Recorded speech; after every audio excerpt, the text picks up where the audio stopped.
Pursuant to House Rule 10.01, this meeting of the Housing, Finance, and Policy Committee will come to order. Mr. Wilcox, please take the roll. Hausman.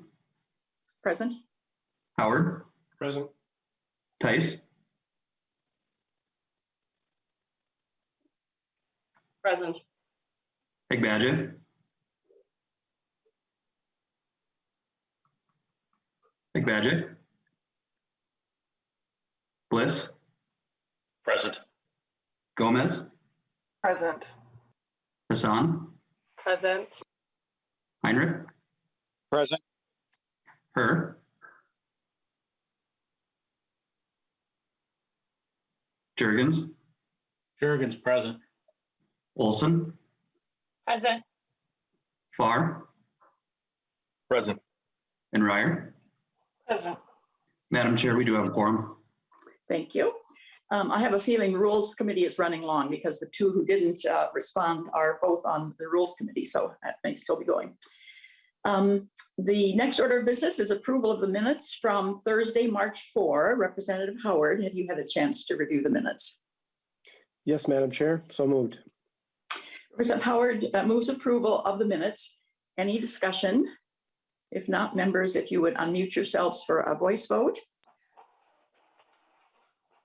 All those in favor of the motion say aye. Aye. Aye. Aye. Opposed, nay. The motion prevails and the minutes are approved. And I'm now going to hand over the gavel to Vice Chair Howard for a presentation of two of my bills on the agenda. Chair Howard, you have the floor. Thank you, Representative Hausman. Would you like to move your bill? I will move that House File 1634 be recommended to pass and be re-referred to the Committee on Capital Investment. Thank you, Representative Hausman. And as I understand, there is an amendment. Would you like to move the amendment as well? Yes, I will move adoption of the A1 amendment. And members, this bill is part of the Homes for All agenda. And when we initially had it drafted, they had not yet made their decision on what their ask was going to be this year. They have now made that decision, and that is incorporated in the A1 amendment. So we've filled in the numbers: 400 million for housing infrastructure bonds and 100 million for geo bonding for public housing. That's the A1 amendment. Thank you, Representative Hausman. And I believe we can do this via a voice vote. So if you would unmute yourselves, members. All those in favor of the A1 amendment, please say aye. Aye. Those opposed? Amendment is adopted. Representative Hausman. Thank you, Mr. Chair. So as I said, this is part of the Homes for All agenda, and we've added the amendment. So there's 500 million in bonds toward the development and preservation of affordable housing around the state. The request truly impacts the entire state, and there are many communities that are struggling with housing needs.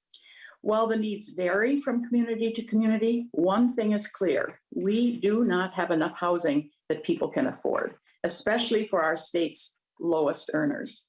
Think of the person serving our children's lunches at school, checking us out at the grocery store, taking care of our loved ones as home health care aides. One of the most stark statistics we have from the most recent Wilder Foundation homeless study is that 56% of individuals entered homelessness because they could not afford housing.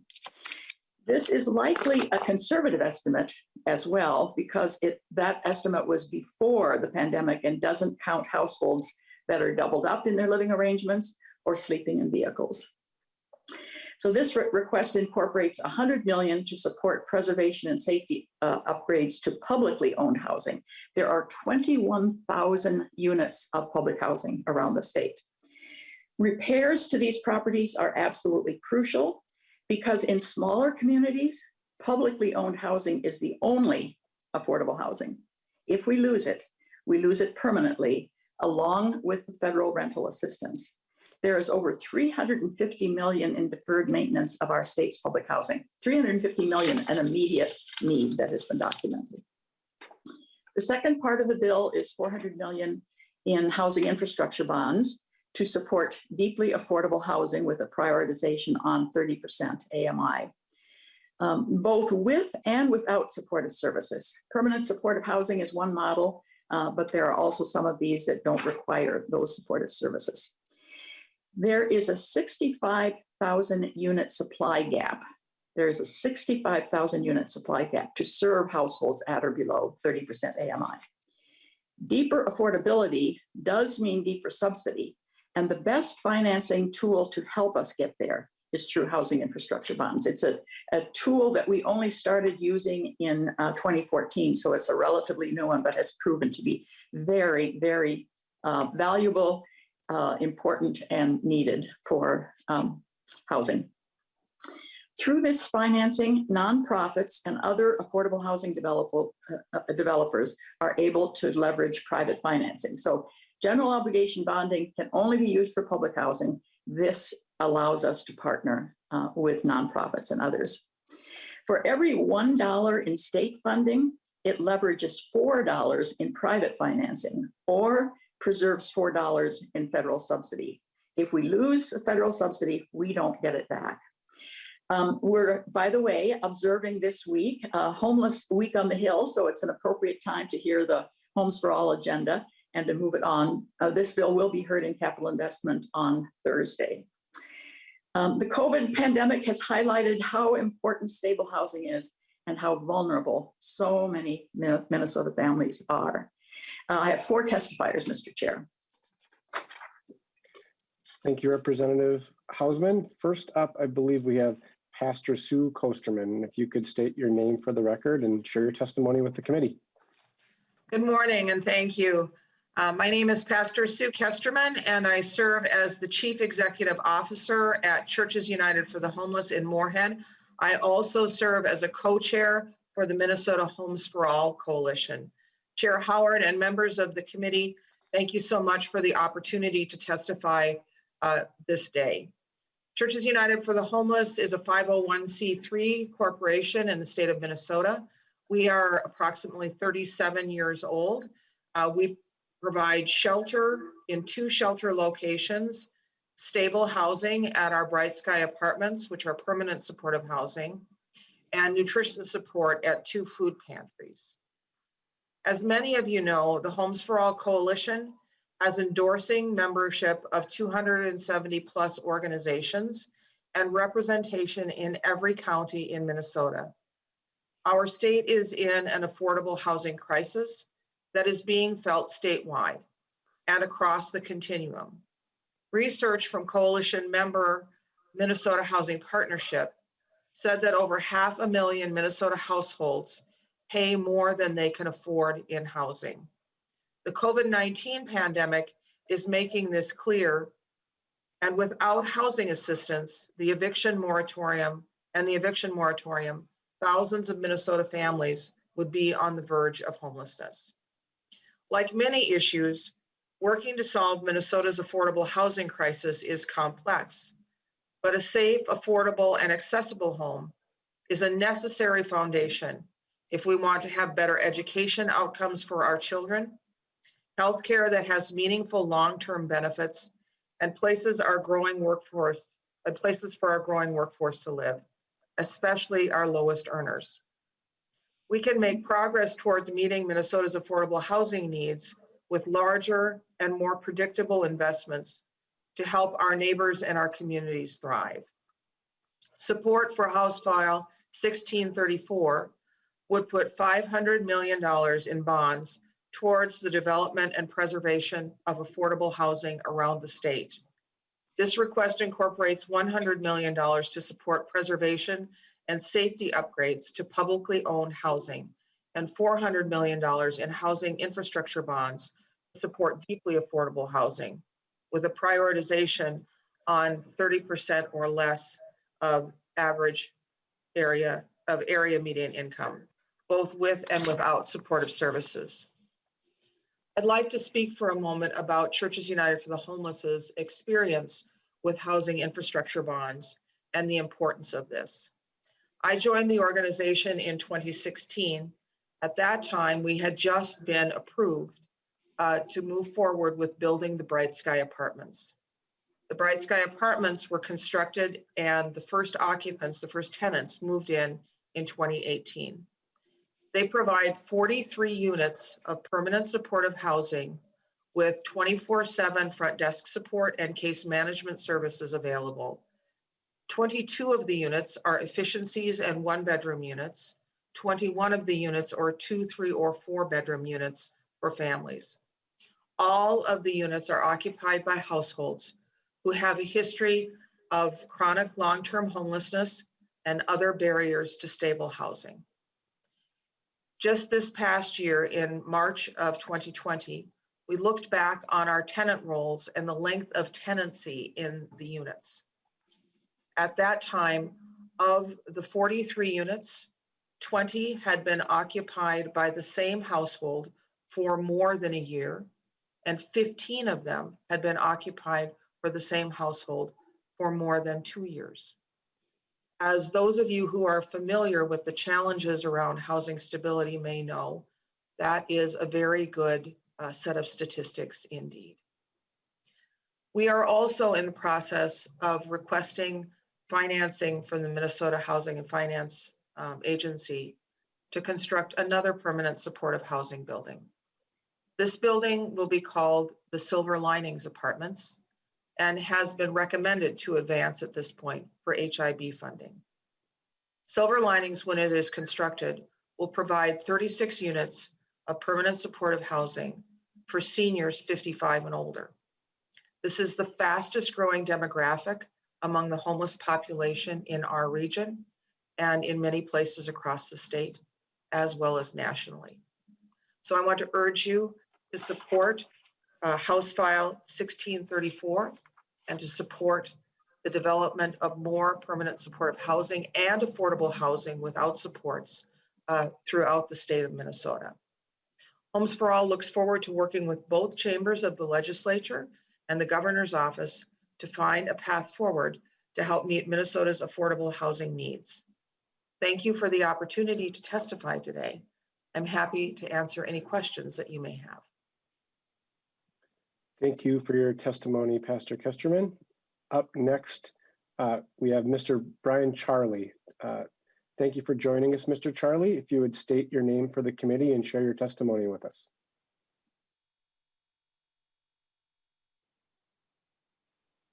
It looks like you're on mute, Mr. Charlie.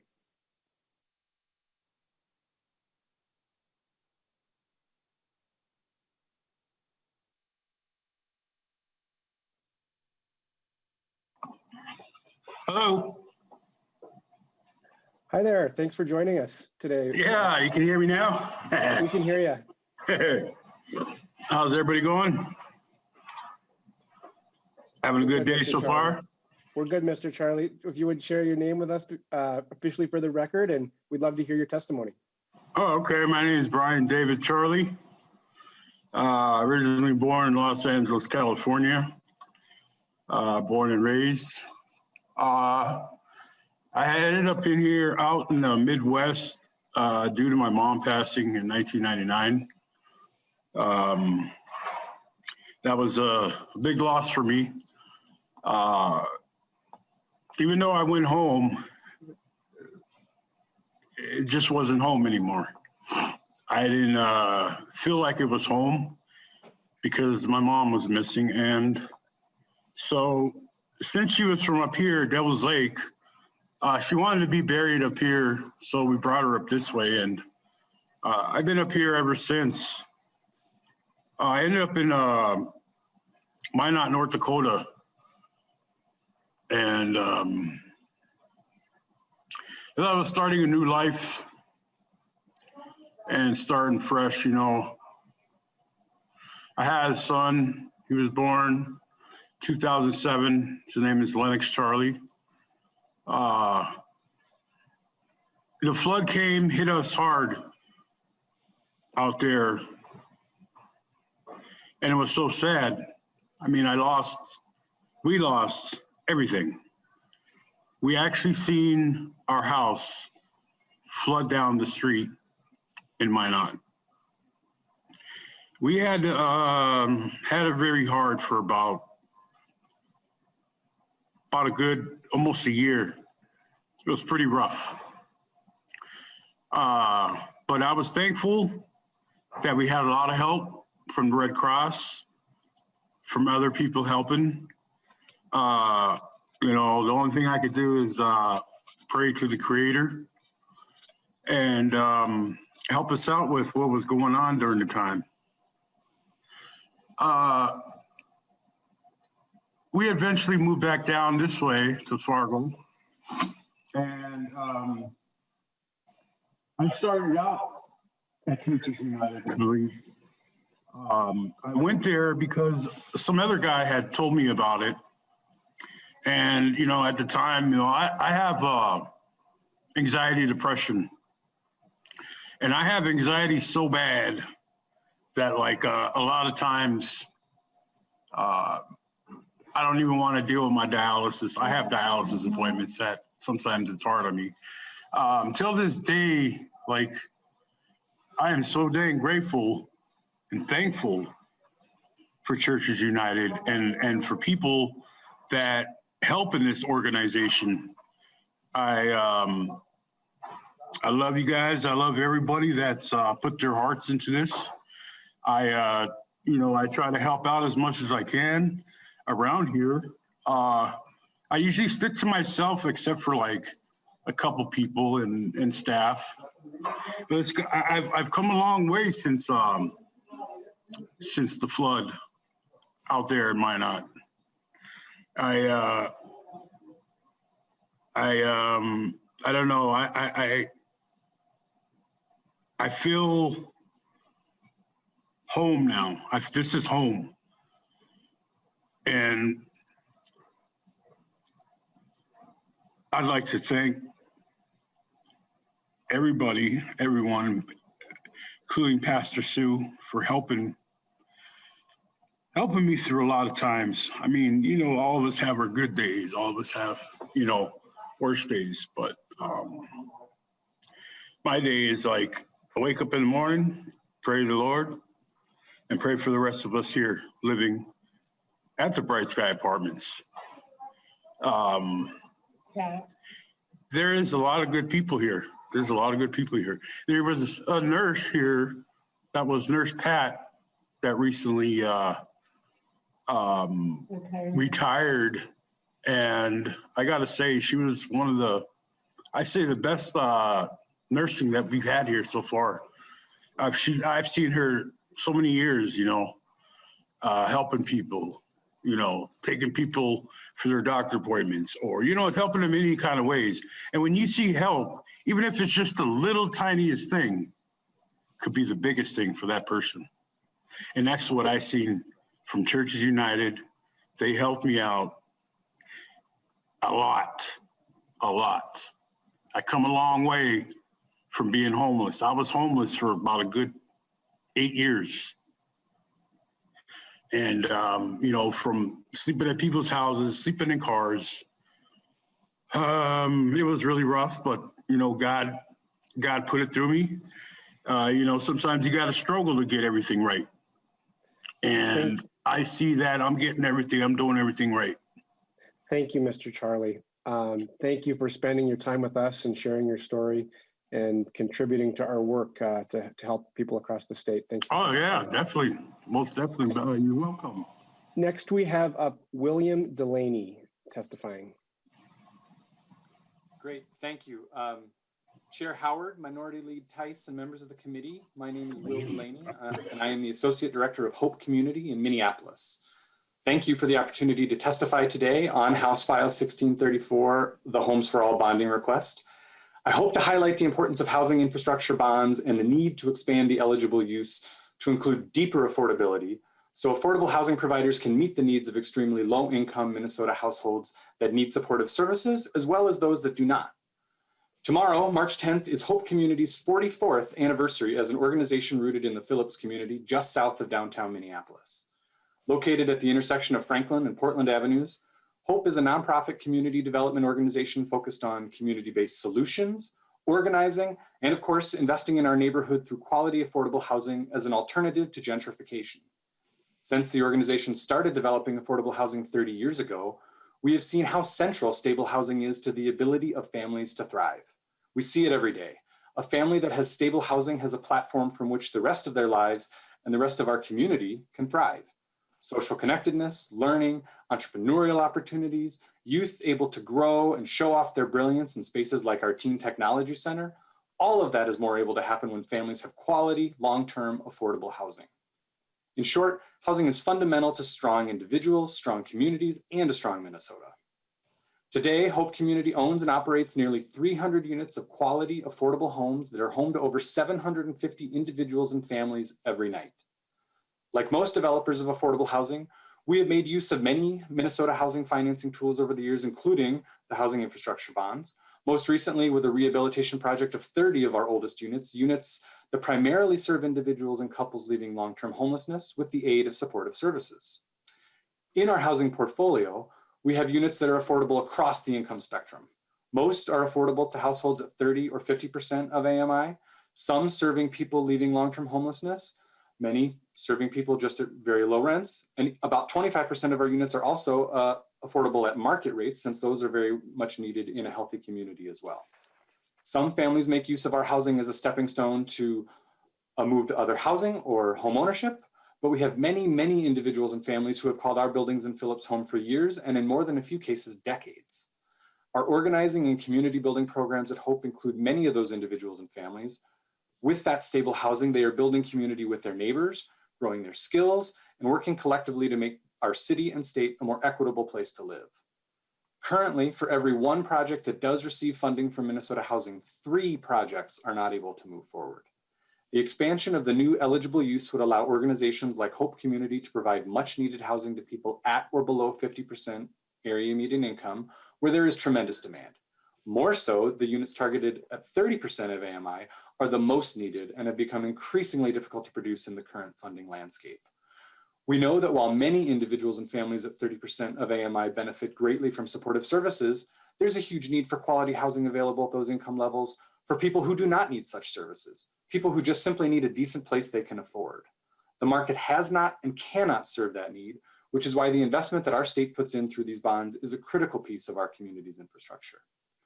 Being able to provide deeply affordable units both with and without supportive services is an important component of creating balanced projects and to meet community needs. We see the impacts of the affordable housing crisis every day and understand how quickly we need to work to increase the availability of quality affordable housing for people with lower incomes and people experiencing homelessness. I'm here to tell you that housing infrastructure bonds make that possible. Thank you for your time. Happy to answer any questions should you have them. Thank you, Mr. Delaney. And our last testifier is Melissa Taphorn. If you would state your name for the record and share your testimony with the committee. Good morning, Mr. Chair and members of the committee. My name is Melissa Taphorn. I'm the Executive Director of the Washington County Community Development Agency. Thank you for the opportunity to testify today on behalf of Minnesota NARO, whose members own and operate over 20,000 units of publicly owned housing across this great state. And as we are the housing and redevelopment authorities and public housing agencies that would be eligible for the general obligation bonds, my testimony is focused on that aspect of this bill. Public housing is a critical piece of the housing continuum. With the vast majority of households headed by seniors and persons with disabilities, public housing provides safe and affordable homes to low-income people who would otherwise lack of adequate housing. Minnesota NARO and its members strongly support the provision of general obligation bonds to publicly owned housing, as presented in this bill, to address the unmet capital needs of those public assets. Based on a March 2019 report, Minnesota's public housing had just shy of $355 million of total immediate critical needs, or an average of $16,790 per unit of capital improvements. General obligation bonds for public housing preserve our investment in those existing units through the publicly owned housing program, commonly referred to as POP. POP funds are used for major capital improvements to address health, safety, and energy efficiency improvements such as new roofs, boilers, or elevators. It is noteworthy that most of the funding goes to housing located in greater Minnesota. My own community has benefited from this program. In 2010, the Washington County CDA took ownership of a 40-unit public housing building located in Forest Lake. The Forest Lake HRA, or Housing and Redevelopment Authority, had dissolved, and that was their only asset. As it is true for many small public housing agencies, they did not receive enough federal capital funds to keep up with the growing costs to properly maintain the building. We applied for and were successful in receiving a POP loan to complete needed repairs in order to preserve these units. We coupled those POP funds with our capital funds and our CDA levy dollars in order to replace shower mixing valves in every unit and their drain pipes, which were beginning to fail and causing damage to adjacent apartment units.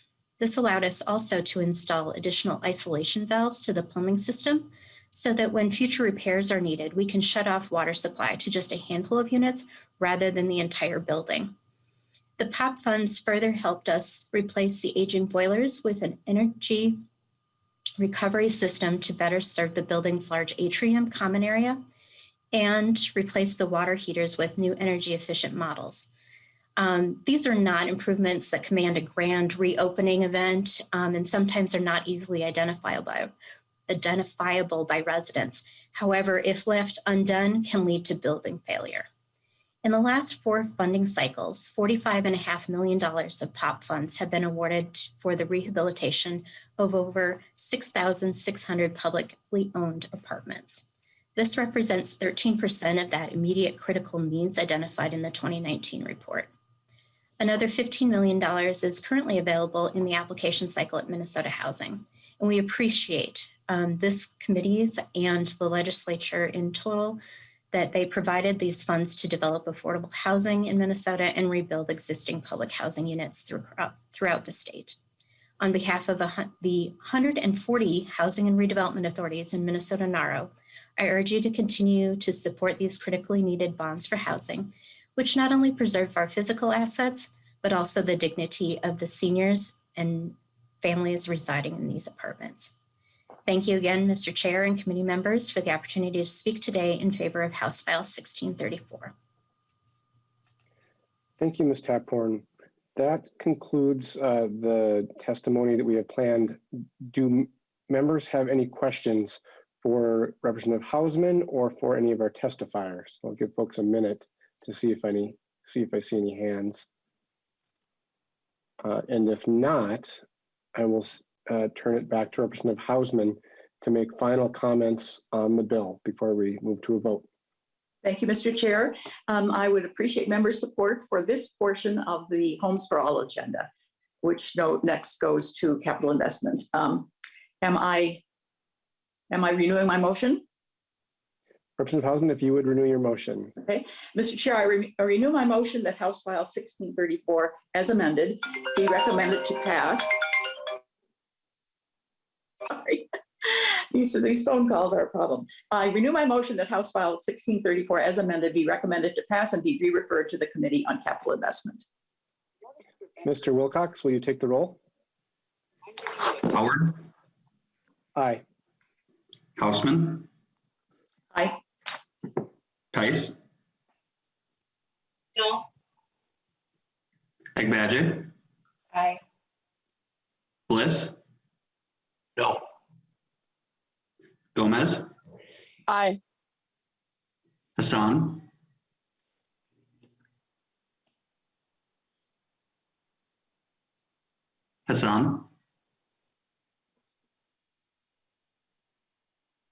Heinrich, No. Hur, Aye. Jurgens, No. Olson, Aye.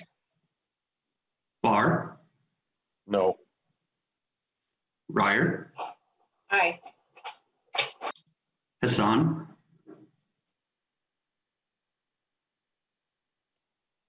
all right, Mr. Chair, that is 7 ayes and 5 nays. Thank you, Mr. Wilcox, and this bill has been referred to the Capital Investment Committee. Representative Hausman, would you like to present your second bill on the agenda? Yes, Mr. Chair, I move that House File 1634 be brought before the committee and this bill will be laid over. This is potential in the funding bill. Representative Hausman has moved her bill. Please take it away.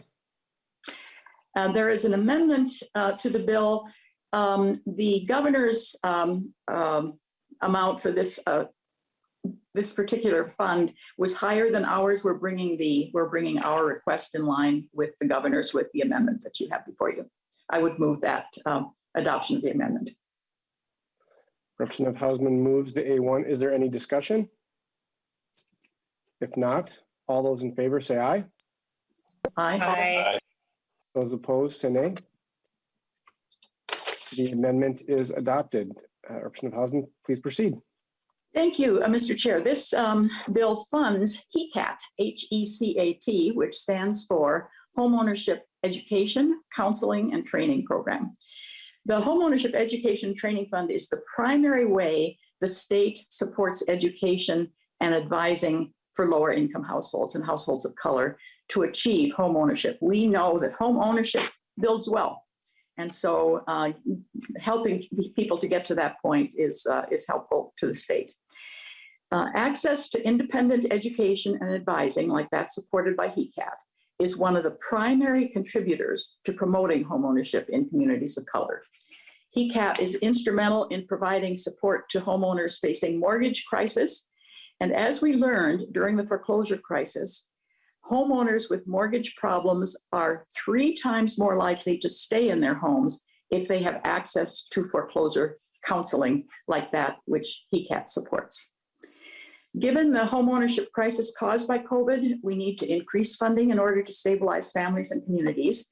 Funding provided by the state through HECAT leverages over $1 million in private and federal dollars. I have 2 testifiers.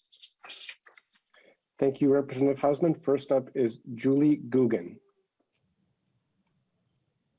Chair Howard and members of the committee, thank you for having me today. My name is Julie Guggen, and I am president of the nonprofit Minnesota Home Ownership Center. We are an intermediary sitting at the center of a diverse group of stakeholders who are dedicated to equitable access to homeownership. A primary business line is homeownership education, financial counseling, and foreclosure prevention. We work with 40 nonprofit and community-based organizations around the state on this work. A primary source of funding for our network is HECAT. Last year, HECAT supported over 5,000 households statewide in their pursuit of sustainable homeownership. 63% of those households are households of color. The median income of the families HECAT supports is $41,000. Services funded by HECAT open doors to down payment assistance programs and affordable lending tools. Many require the services offered by our network. Financial coaching and homebuyer services, like those supported by HECAT, are continually cited as a critical element of closing the homeownership gap. In addition, HECAT provides much needed funding for foreclosure prevention services. Any homeowner in Minnesota, regardless of income, is eligible for free, unbiased mortgage crisis and foreclosure counseling support. Since 2008, the center and our network have helped more than 38,000 households successfully avoid foreclosure. Our current estimates are that at least 30,000 homeowners in Minnesota are seriously delinquent due to COVID. That is 90 days or more past due. As temporary mortgage relief programs begin to lift, those homeowners will need support from our network in navigating the complex and fraught process of negotiating with lenders, understanding the foreclosure process, and knowing their legal rights. The center is determined to prevent a repeat of the 2008 foreclosure crisis, during which so many lower and middle income individuals and families lost so much. An increase in HECAT funding is essential to stabilizing homeownership in Minnesota and advancing equitable access to homeownership in communities of color. Thank you for your consideration. I'm happy to answer any questions. Thank you, Ms. Guggen. Up next, we have Portia Jackson.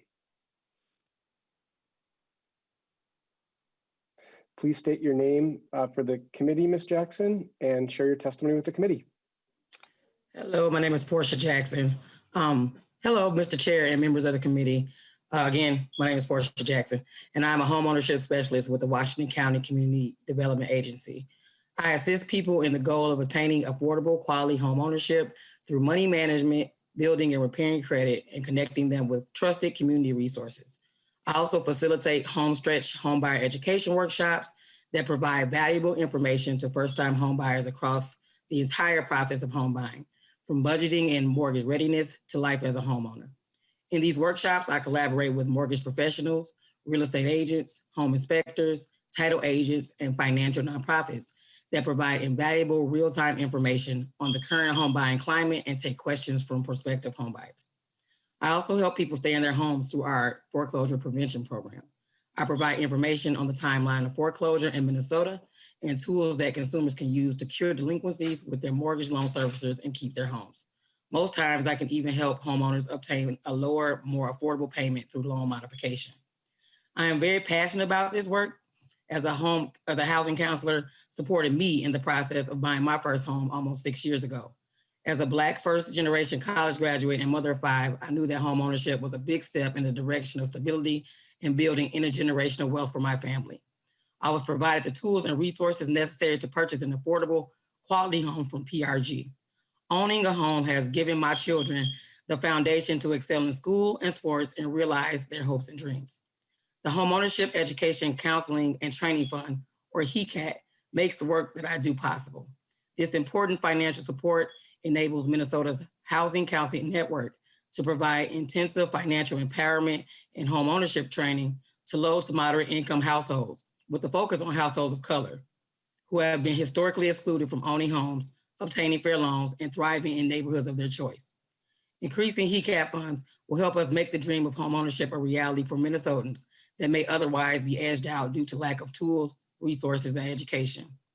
HECAP directly changed my family's narrative from survive to thrive and can continue to do so for families on an even higher level with increased funding. Thank you for your consideration and your time. Thank you, Ms. Jackson, for your testimony and your work.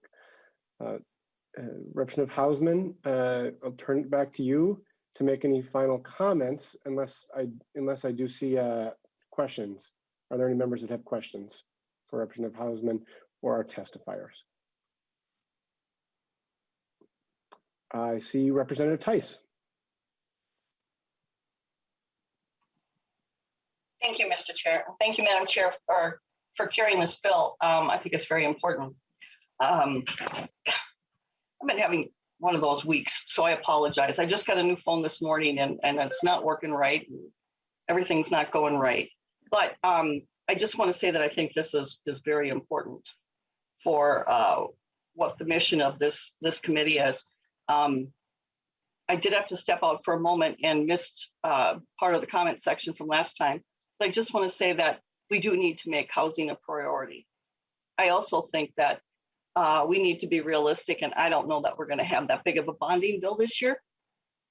It just, so I think we'll probably do better work next year and see it then. I will be supporting it then, but I can't tell you how many folks I get phone calls from saying, I don't know if I can make it another day. So I'm being very, very, what do I want to say? Not just hesitant to put too much out there and make people and have people be a little bit too optimistic, because it isn't always every day. But this is a really good way for us to say, yes, we can be optimistic. There's a lot of training that we can do. I love these types of programs, and I just want to say thank you for that. Thank you, Representative Tice. And Representative Hausman, comment? Just that I thank you, the chair, and I thank the committee for their attention to this budget request.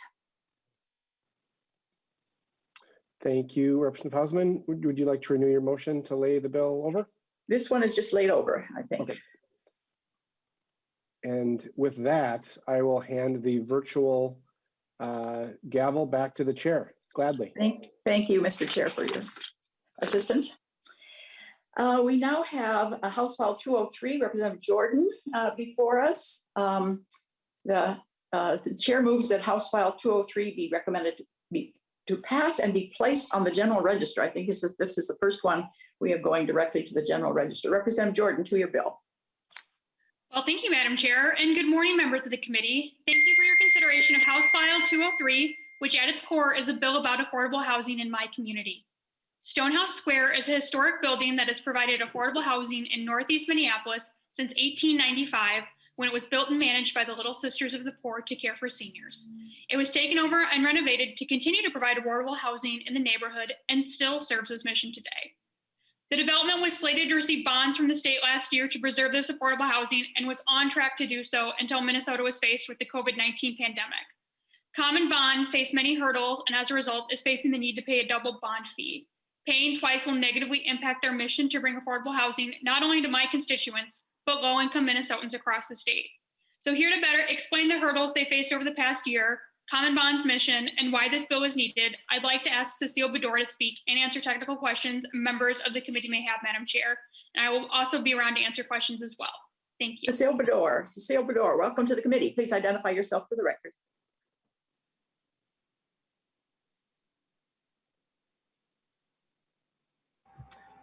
Madam Chair, I think Ms. Bedore is muted right now. She is okay. She is on mute. When will you not have to say that anymore? I apologize. So again, welcome. Thank you so much, Madam Chair and committee members. Again, my name is Cecile Bedore, and I serve as the Executive Vice President of Real Estate for Common Bond Communities. We're a nonprofit affordable housing developer, property manager, and service provider based in St. Paul, and we're celebrating our 50th anniversary of service this year. We currently serve over 10,000 people rather, including, for example, seniors, families, veterans in both greater Minnesota and the metro area, operating nearly 8,000 units in 57 cities and suburban, urban, and rural communities, including, for example, Sunwood Village in Ramsey, Oak Ridge Manor in Oakdale, and West Broadway Crescent in Minneapolis, and many, many more. We own our housing in perpetuity, and we do provide professional on-site property management as well as some level of services at each community to help ensure stability, all reflecting our mission to build stable homes, strong futures, and vibrant communities. As Representative Jordan noted, we're here today to talk to you about one housing development in particular, Stonehouse Square, that realized significant setbacks due to COVID, which created an unforeseen storm of circumstances that slowed its development. Again, our specific ask is relief from having to pay a double bond fee, the requirement of which was directly related to COVID. As you've been hearing this morning, due to the growing need for affordable housing, it really is imperative that we preserve the affordable housing we do have, which is exactly our goal with Stonehouse Square, a 71-unit historic housing community in Northeast Minneapolis. We serve 19 families with very low wages due to the support of scarce federal Section 8 rental assistance. And the balance of the units serve moderate income earners with rents affordable at or below 60% of area median income, or naturally occurring affordable below market rents for tenants. The market dynamics in North Minneapolis, where this property is located, has seen significant rent increases, which threatens low and moderate wage earners' ability to stay in their neighborhood.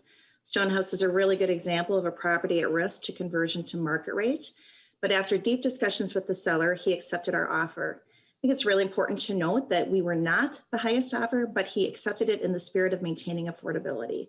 And because of our commitment to the same and due to the strong indications of support from our partners, we purchased the property in September of 2019. Since then, we have worked really hard to secure the necessary funding to renovate this historic property, ensuring that we leverage our public dollars with significant private capital. Those sources include federal and state historic tax credits, 4% low-income housing tax credits, affordable housing investment funds from Hennepin County, affordable housing trust funds from the city of Minneapolis, a deferred mortgage from Minnesota Housing, brownfield grants from the Met Council and the city of Minneapolis, a markup to market on the HUD Section 8 HAP contract, as well as an advertising first mortgage. As you can imagine, utilization of these various financing tools requires a great deal of coordination among various regulatory and funding agencies. In particular, the City of Minneapolis, the State Historic Preservation Office, the National Park Service, and HUD. And key work with these agencies was set to begin in early March of last year, right when COVID hit and right when we all experienced our first shutdown.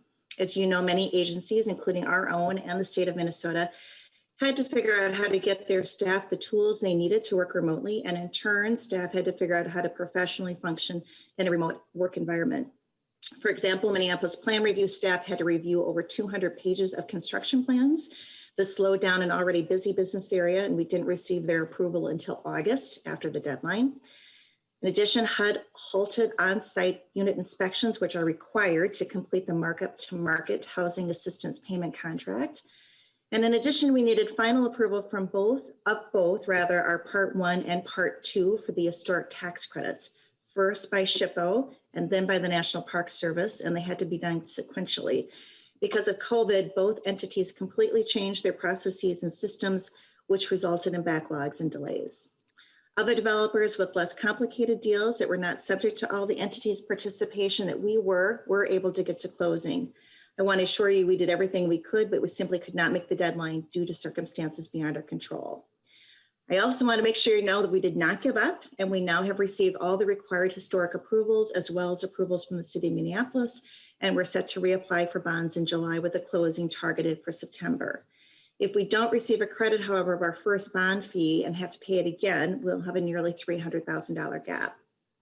To the best of my knowledge, I've been with Common Bond for about 3 years and have checked. Common Bond has never returned financing like tax credits or bonds as we did for Stonehouse. We have a well-earned reputation for submitting quality applications, closing on our awards, and completing our projects on time and budget.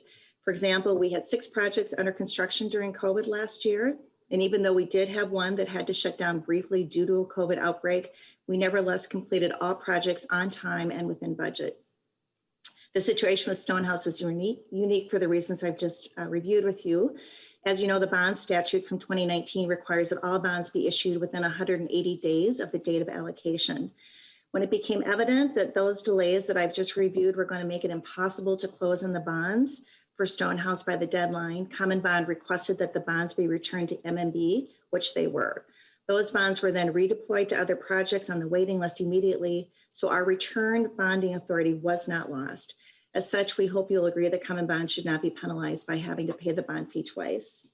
So in summary, we are committed to ensuring Stonehouse is preserved as affordable housing in perpetuity, but simply have no more room to make up for cuts and a deficit, make up for a deficit that would be caused by a double bond payment. I hope, Madam Chair and committee members, that you recognize the work we've done and trust that we're prepared to move forward on this important project. If you grant our request and thus not penalize Common Bond nor this project for events that we simply could not control. Thanks so much for your time and consideration. I really appreciate the opportunity to be with you today and happy to address any questions. Thank you, Ms. Bedore, for your testimony. And so this bill is a technical fix necessitated by a timing issue, and no funding is required in this bill. Correct. And so that's, members, do we have questions of the testifier or the author? Mr. Ward? Madam Chair, there are no questions in the queue at this time. Representative Jordan, do you have final comments? Thank you for your time, Madam Chair and members of the committee. This is really important for my community and people who rely on this housing. So thank you. The chair renews her motion that House File 203 be recommended to pass and be placed on the general register. Mr. Wilcox, please take the roll. Hausman, Aye. Howard, Aye. Tice, Aye. McBadgett, Aye. Bliss, Aye. Gomez, Aye.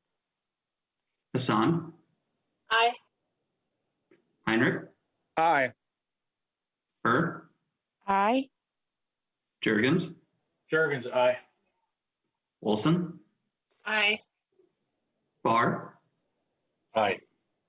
and Ryer. Aye. Madam Chair, that is 13 ayes and 0 nays. There being 13 ayes and 0 nays, the motion prevails and the bill is referred. Thank you, very much appreciate it. Thank you. And now, Representative Howard has House File 528. Representative Howard, would you like to move your bill? Yes, Madam Chair, I'll move that House File 528 be laid over. Representative Howard, to your bill. Thank you, members. As this committee has really detailed this session, access to housing that Minnesotans can afford is a challenge across the state, from Minneapolis to Mankato, from Bloomington to Bemidji.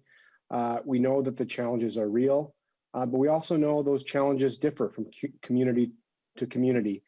And we have some shared understanding that our local communities and local elected officials really have the heart of their community at work and know what is best and know what kind of housing they need. And that's what brings us to this bill, a local housing trust fund state match that would allow us to provide flexible assistance to leverage private investment and support communities to make the investments they know they need to make in their community. From way of background, in 2017, the legislature established definitions of local housing trust funds. Before that, only 3 existed throughout the state. Since 13 communities across the state have established a housing trust fund to meet their local housing needs, and now there are more than 30 that are interested in doing so. This legislation would create a state match in the amount of $10 million to help support, fund those local housing investments in a flexible ways all across the state. This could be used by local communities to support affordable single-family housing, rehabilitation of single-family or rental housing, or addressing the deeper affordable housing that we've heard is so hard and is so needed in certain areas of the state. And so what this legislation is a way to support the needs we know are present all across the state in a strategic, targeted way that allows our local communities to lead. And with that, Madam Chair, I would turn it over to my testifiers. Thank you, Representative Howard. We have first testifying Erica Coleman from the Bloomington HRA. Welcome to the committee. Please identify yourself for the record. Thank you. My name is Erica Coleman. Good morning, Madam Chair and members of the committee. My name is Erica Coleman, and I am the administrator of the Housing and Redevelopment Authority in and for the city of Bloomington. I'm here in support of House File 528. Cities are doing everything possible to address housing stability needs for residents. In 2019, the city of Bloomington established a local housing trust fund. What many may not know is that we took out a loan to fund the revolving loan fund and are still determining funds for our housing stability fund. Priorities for housing needs in Bloomington run the whole housing continuum, from people experiencing homelessness in our hotels to the need to create and preserve affordable housing options. Through our inclusionary zoning policy that created our local housing trust fund, we focus on 50% area median income and below for housing creation and preservation. As of December 2020, Bloomington has 5,544 naturally occurring affordable housing units, better known as NOAA, in 88 properties with costs that are upwards of $100,000 per unit, give or take, for health and safety updates and stabilization of low to moderate income residents. It is difficult to have the funding and flexibility to be reactive and, better yet, proactive for our residents and owners without proper funding sources that are flexible to maintain safe, stable, decent, affordable housing. Local municipalities must have and maintain flexibility in funds, sources, and allocations to meet housing needs that are specific and timely to their communities, as well as the ability to incentivize use through a local housing trust fund, as opposed to state-level funds that are competitive and not as flexible. State partnership on housing issues is critical. Cities need to partner with the state on housing solutions. A state match for local housing trust funds is one way to do this. Enhancing existing trust funds and incentivizing and encouraging more cities to commit funds to housing needs because the state is supportive through a funding match. Municipalities should not be tasked with doing this work alone and in a silo when the concerns, issues, and solutions are statewide. We need state support through funding with flexibility. Housing needs during COVID-19 are not new. COVID-19 has revealed existing needs and inequities as well as exacerbated them. Any one of us can find ourselves at any place along the housing continuum at any time during our lives. Support through action and funding of a local housing trust fund match can and will address current pressing issues of housing needs and be a proactive tool in the near future. Thank you for your time, and I appreciate your consideration of House File 528. Thank you for your testimony. And now we have Richard DeRosier from the Lake County HRA. Welcome to the committee. Please identify yourself for the record. Thank you, ma'am. My name is Richard DeRozier. I'm kind of new to this whole testifying thing, so I apologize in advance. I was told I got about 3 minutes to talk, and my dry run was 3 minutes and 18 seconds. So I'll try to shave off if I can. I think we're just fine. I think we're going to be just fine. Okay. Well, again, thank you for allowing me to address you this morning. I am also here in support of House File 528. Real quick background on myself. I'm just recently retired out of law enforcement. I spent the last 33 years as an investigator with the Lake County Sheriff's Office. I've spent a career in trying to problem solve and make sense of a lot of things that quite simply just don't make any sense. I'm a board member for the Lake County HRA for the past 18 years. I'm also a city councilor for the city of Silver Bay for very close to that same amount of time. To give you just a brief geography lesson, again, I apologize. I don't mean to offend by no stretch, but Lake County sits up on the shore of Lake Superior, just north of Duluth. It goes all the way to the Canadian border, just east of Ely, Minnesota. Two Harbors is our county seat. The county is about 3,002 square miles.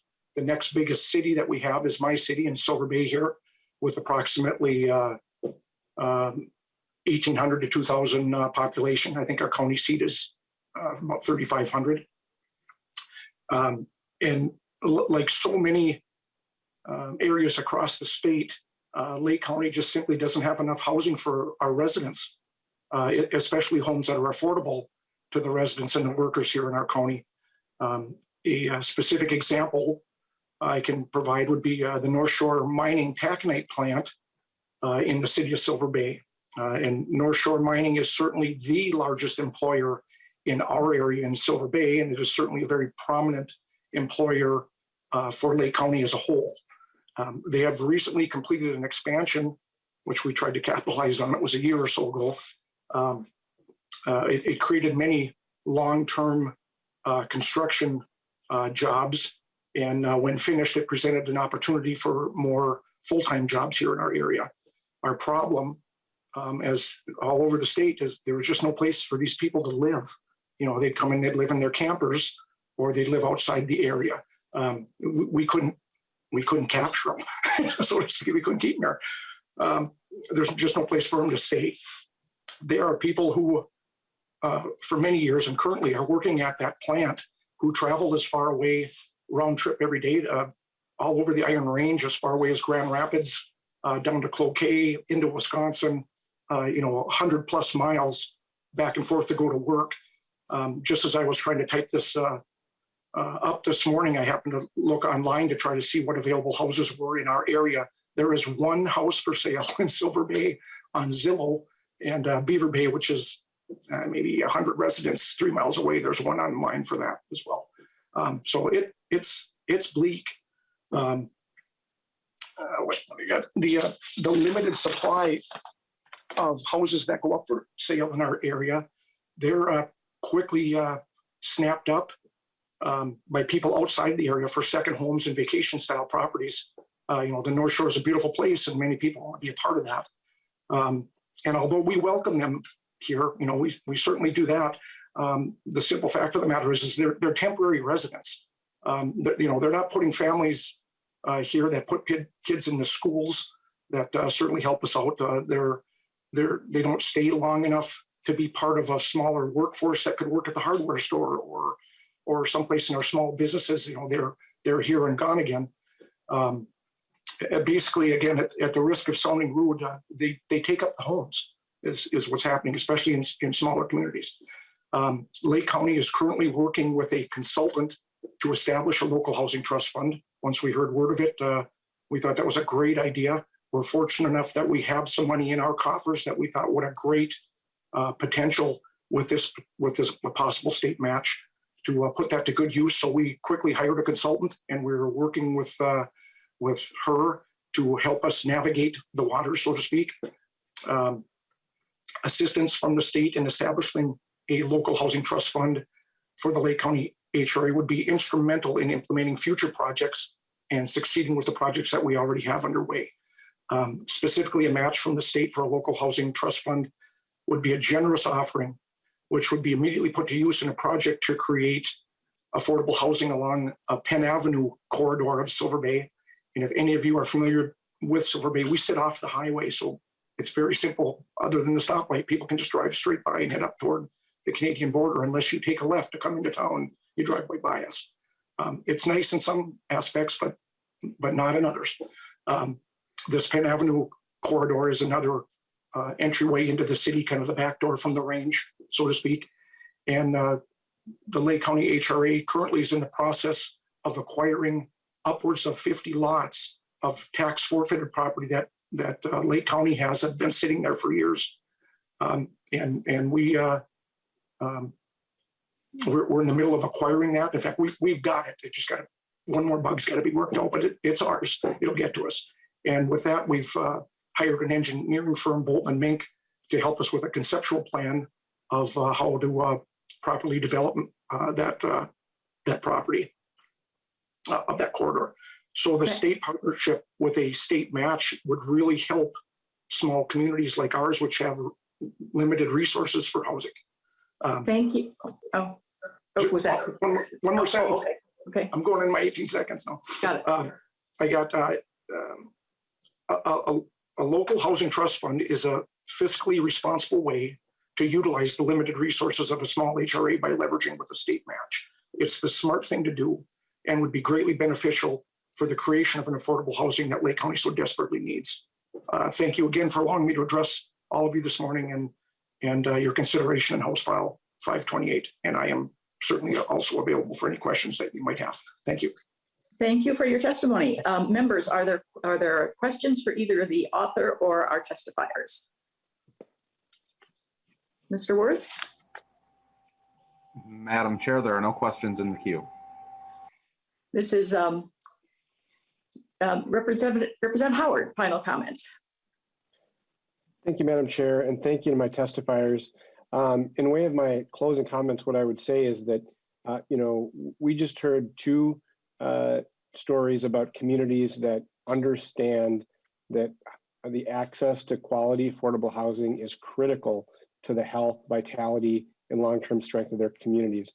And if time allowed, we would have community leaders, dozens of them from all across the state, coming to our committee to say the exact same thing. Our communities understand this, they are stepping up, and we as a state have an important role to listen and to step up with them to meet our housing challenges all across the state. And that's what this local housing trust fund state match bill would do. And I would encourage all of your support, and thank you. Thank you, Representative Howard. House File 528 is laid over for consideration in our budget. Thank you. And we have one final bill, House File 979. And Representative Olson, would you like to move your bill? Yes, Madam Chair. I move that House File 979 be laid over for possible inclusion. Representative Olson, to your bill. Thank you, Chair Hausman. The development of affordable housing is increasingly becoming a critical issue to stabilize families, grow the economy, and create jobs across the state. Communities throughout Minnesota are limited by a lack of affordable housing for families with lower incomes, and businesses are struggling to hire workers who can't find affordable homes nearby. Nothing new to our committee, of course. House File 979 provides funding for the Challenge Program, which is the state's major resource to create and preserve affordable housing. The Challenge Program provides no interest deferred loans to nonprofit or for-profit affordable housing developers and local units of government to create workforce housing in their communities. The Challenge Program is extremely flexible to ensure that it can work for a variety of housing needs statewide. It can be used for acquisition, rehabilitation, or new construction for both single-family home ownership and rental properties. It can also increase affordability for home ownership by filling the gap between how much a home costs to build and how much a low-income home buyer can afford to pay. Challenge is a proven program that works well for both home ownership and multifamily housing projects, and it serves Greater Minnesota and the Twin Cities. The Challenge Program is widely used, and funding has not kept up to pace to support the need and demand statewide. Each year, several good projects that request funding do not receive it due to the lack of financing. The Challenge Program is currently funded at $25 million in the base, plus an additional $5 million in one-time funds. This bill provides an increase to $44,850,000 for the biennium. As our housing shortage grows throughout the state, we need to create and preserve more affordable homes to meet the needs of all Minnesotans. And with that, Madam Chair, we have a couple of testifiers who can further speak to the importance of this bill, and I will hand it over to them. First, we have Robin Bipes-Tim. I hope I have pronounced that correctly, from Twin Cities Habitat for Humanity. Welcome to the committee. Please identify yourself for the record. Thank you. Good morning, and thank you, Chair Hausman and members of the committee. I'm Robin Bipes-Tim. I am the Chief Strategy Officer for Twin Cities Habitat for Humanity. The mission of Habitat is to bring together people to create, preserve, and promote affordable home ownership and to advance racial equity in housing. We're asking for your support today for House File 979, which provides funding for the Challenge Program. Twin Cities Habitat is the largest nonprofit developer of affordable homeownership in the Twin Cities. At any given time, we have between 50 and 60 home builds happening simultaneously all across the metro. In our 35-year history, we've partnered with more than 1,500 families to achieve affordable homeownership. As I'm sure this committee knows, homeownership supports thousands of children, it stabilizes neighborhoods, and it boosts the economy. The benefits of homeownership ripple into every area of a family's life, and it really provides the foundation for success. Very important to us, homeownership is to acknowledge that homeownership is the primary way that most families build a stable financial base, and they pass on this wealth to their kids and future generations. And while Minnesota has one of the highest rates of homeownership in the country, we also have one of the worst gaps in homeownership based on race. 85% of our Twin Cities Habitat home buyers are families of color, so we're very committed to doing what we can to close this racial homeownership gap. Because homeownership provides this stability and builds generational wealth, we are being very intentional about creating more opportunities for families to own their own homes to close the gap. Challenge is amazing. The Challenge program is the primary state funding resource we use for our home building program. It's really an integral piece of how we approach our work, how the Habitat model works. We use Challenge to leverage philanthropic dollars, corporate sponsorships for our home builds, donations from the more than 15,000 volunteers who swing a hammer with us as we build our homes each year. This past year in 2020, Challenge helped us build 63 Habitat homes in the Twin Cities. It helps us in two ways. It helps us be flexible and be innovative. On the flexibility side, we can do a lot of things with it. We can build new homes. We can acquire and rehab existing homes and make them affordable. It creates affordability as it fills the difference between how much a home buyer qualifies for a mortgage and what a home costs in the market now. Challenge is also really innovative.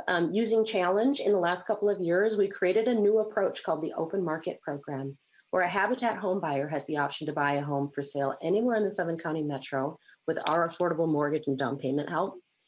This open market program is actually really exciting. It's become a national model. Many other Habitat affiliates have reached out to Minnesota to learn from, and they're replicating in their states. With this approach, we've been able to double the number of home buyers that we support every year, now reaching more than 100 home buyers a year. Challenge is the base of this success. It has helped us also partner with community land trusts in Minneapolis and more recently in Carver County. We've funded 16 Habitat homes in the past 2 years that will remain permanently affordable. So for us, the Challenge program is extremely valuable, but as has been noted, it's also oversubscribed with more demand than resources, and many good proposals go unfunded each year. Funding hasn't kept pace with the number of affordable homes we need to keep producing. At Habitat, we'll continue to keep working hard to create and preserve affordable homeownership for families in the Twin Cities, and we ask for your partnership in this important work by supporting the Challenge program. Thank you. Thank you for your testimony. And we're joined now by Buffy Baranek from Southeastern Minnesota HRA. Welcome to the committee. Please identify yourself for the record.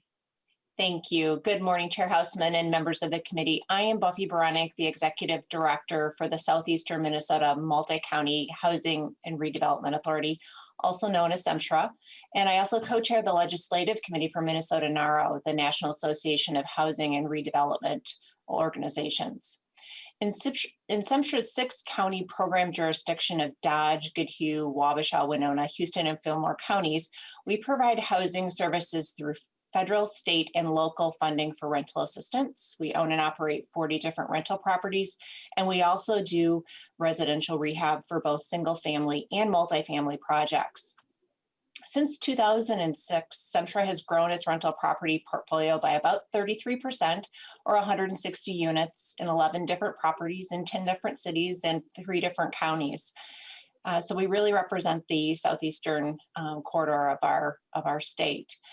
From its establishment, Semtra in 1981 from 2006, we were able to build affordable housing, and we only acquired 1 property during that time, and we had 29 properties. But since the early 2000s, Semtra has not built any additional multifamily housing. And what I've seen is it's a much tighter and tighter funding supply, and it's really driven by 3 key factors: demand, and Robin just talked about this. There's a lot of competition for this funding. It's very oversubscribed, and when you're out here in Greater Minnesota and you don't have a lot of resources, you have to think twice about going after funding. So the demand is one critical factor. Also, building requirements and obviously cost. The ability to do an affordable housing deal with a single funding source is difficult or next to impossible. We did do it in the day, but it's not as easy as it used to be. The key ingredients in funding today are flexibility and eligible uses, and this is what really truly makes the challenge program exceptional. For Greater Minnesota, it's even more difficult to rehab or preserve the naturally occurring affordable housing or build just because of size. The risk is greater for smaller properties. The amount of debt needed to often shifts these affordable properties with no rental assistance or into a no deal type situation.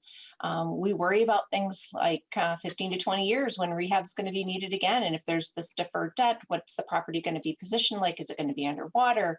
The financial effort, the complexity, and the risk of getting funding often outweighs the ability to build new multifamily projects. So flexibility, ease of use is really, really critical. Semtra strongly supports the Challenge Program and MHFA's super RFP process for aligning funding sources. We've used this process for 3 of the 11 properties that we have acquired since 2006. And this support is really based on 4 key things. The Challenge Program is the state's most flexible source of funding for affordable and workforce housing, and it has been for some time. The Challenge Program supports Minnesota's making up to 80% of AMI for rental housing, for that multifamily housing, and 115% of AMI for the home ownership side. So it's really we hit a broad spectrum of the the housing continuum. Every dollar in state funding also, we're able to gap finance at least $3 in private funding. And for every dollar in state funding for preservation of federally assisted housing, $4 in future federal funding is secured. And in the properties where we've used the Challenge Fund, we've been able to preserve that rental assistance on those properties and do substantial rehab. As a legislative co-chair, I'll just remind the committee that Minnesota NARO has been a long supporter of the Challenge Program as well. Minnesota NARO represents 140 agencies across our state, and our support is based on the program's characteristics, including the flexibility that we've mentioned, so Minnesota Housing can use the funds to better respond to the market conditions compared to other funding sources. This flexibility allows Minnesota Housing to support innovative approaches, and Robin hit on a lot of those. Program scope includes both affordable rental and home ownership. So on behalf of Semtra and Minnesota NARO, we ask for your partnership in resourcing this important work by supporting the Challenge Program. Thank you. Thank you for your testimony. Members, do we have any questions of either the bill's author or our testifiers? Mr. Worth? Madam Chair, there are no questions in the queue. Representative Olson, final comments. Thank you, Madam Chair and members, and thank you to the testifiers for stating this, and thank you for the bipartisan group of co-authors on the bill. And with that, I just ask for member support, and I can renew my motion that House File 979 be laid over for possible inclusion. And I believe there's an attachment that is in support of both your bill and Representative Howard's that went before. So that might be another thing that you might want to take a look at. Thank you, Representative Olson. House File 979 is laid over. Our next meeting will be on Thursday, March 11 at 10:30 a.m. There being no other business before us, we are adjourned.